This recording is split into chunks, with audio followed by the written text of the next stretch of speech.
questions politiques. Il y a aussi un étrange parfum dans l'air. Le peuple français n'a-t-il pas dans son ADN une colère permanente et une forme de rébellion obsessionnelle contre le pouvoir qu'il a lui-même choisi? Pour en parler, nous allons retrouver un historien en direct avec nous depuis notre studio parisien. Bonjour Olivier Burette. Bonjour. Vous êtes docteur en histoire de l'université Paris 3 Sorbonne Nouvelle. Ces images qu'on a vues tout le week-end, ces images d'un peuple en colère, cela nous rappelle plusieurs moments majeurs de l'histoire de France. On pense à la Révolution française, on pense à la Commune ou encore mai 68. Est-ce que vous aussi, en tant qu'historien, vous faites un rapprochement entre ces différentes formes de contestation qui ont marqué l'histoire de France ? Alors, sur la question des révolutions, évidemment, pour qu'une révolution puisse arriver, évidemment, la révolution de 1789, celle de la Commune de 1870 et les événements, puisque c'est comme ça qu'on les appelle, de mai 1968, sont trois moments de révolte effectivement très différents.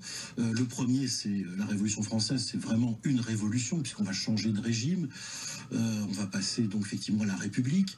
Et ce qu'il faut retenir dans tous ces moments de révolte et de ces images qu'on a vues, qui sont quand même effectivement, là je les revoyais ici sur le plateau, choquantes évidemment, puisque c'est quand même évidemment l'Arc de Triomphe, les Champs-Élysées, donc c'est vraiment un emblème important, non seulement de Paris, mais de la France tout entière, bien sûr.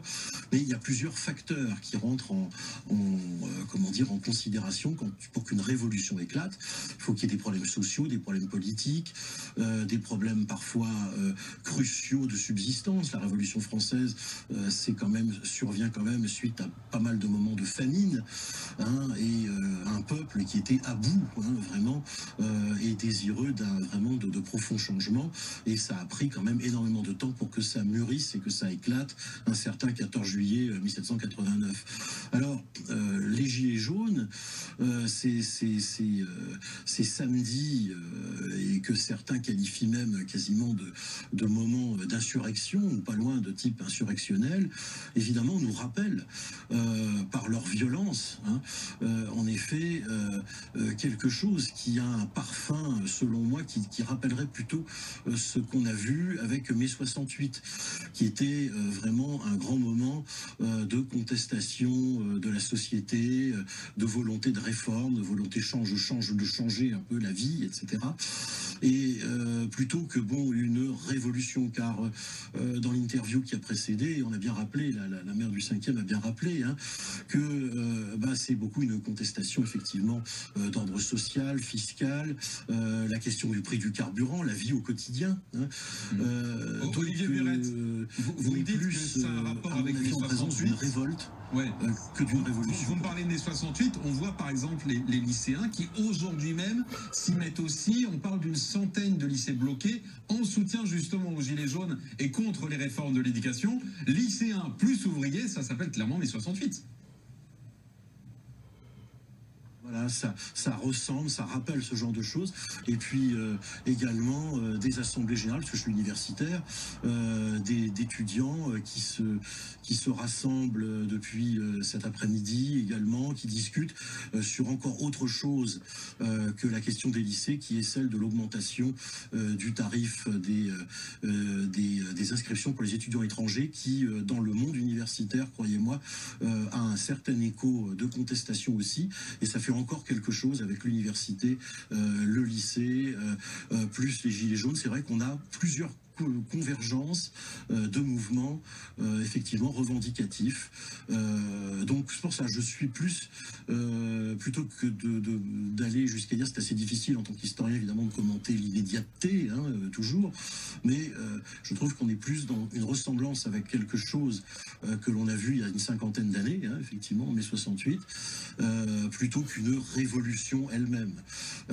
Maintenant c'est l'avenir qui le dira, la réponse des politiques. Enfin, on est dans quelque chose vraiment d'immédiat et on peut difficilement en dire plus pour le moment. Mais effectivement, ça a un parfum de mai 68, même si évidemment ça n'est évidemment pas la même chose que mai 68. Ça va Olivier Burette, qu'est-ce qui fait la différence entre un mouvement qui est une manifestation que l'on a vu beaucoup dans l'histoire de France. On pense aux manifestations de 1985 sur l'éducation, ceux de 95, ceux du CPE. Voilà, entre ces événements-là et puis un événement beaucoup plus intense qui lui est capable de faire chavirer ou de faire tomber un pouvoir politique. Elle est où la bascule et est-ce qu'elle peut arriver les prochaines semaines? À quel moment vous direz-vous en tant qu'historien, tiens, ça ressemble vraiment à un événement qui lui n'est plus un grand rassemblement, mais vraiment une bascule qui fait chavirer un pouvoir politique? Ah ben, la bascule, beaucoup d'analystes bien plus réputés que moi vous le diront.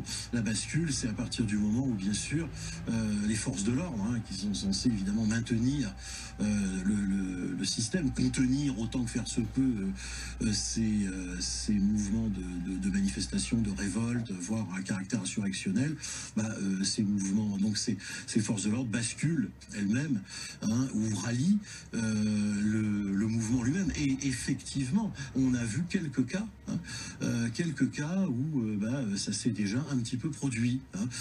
Donc, à mon avis, on est sur le fil du rasoir.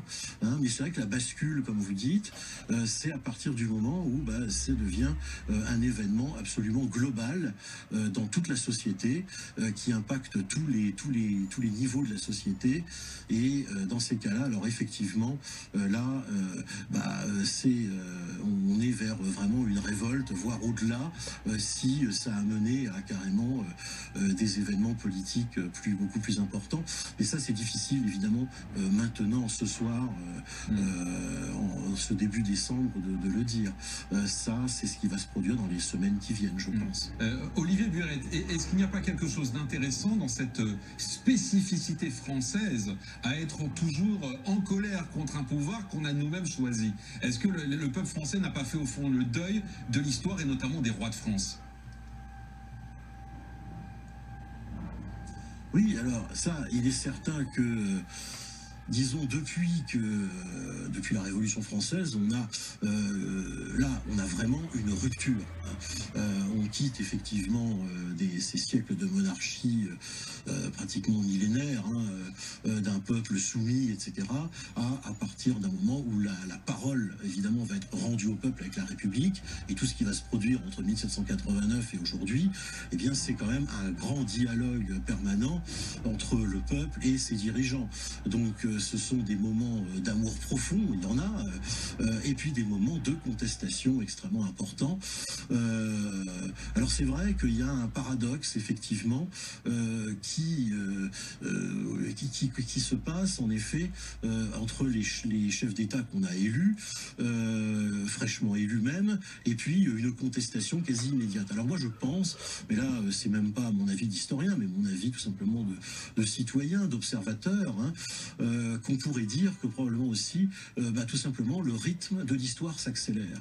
Et que entre le moment où on a élu le président actuel et quelques années à peine après, en ce mois de décembre 2018, effectivement, beaucoup d'événements se sont produits, il y a eu beaucoup de réformes aussi, beaucoup de choses qui font que, effectivement, le rythme de tout cela s'accélère, et ça accélère aussi, bien sûr, le rythme de la contestation. Bon, maintenant, il est exact, effectivement, que la France a son histoire particulière, et on a, en effet, c'est vrai, on est réputé comme étant, effectivement, un peuple, comment dire, qui est relativement peu docile, si on peut dire, et qui, effectivement, se rebelle assez fréquemment.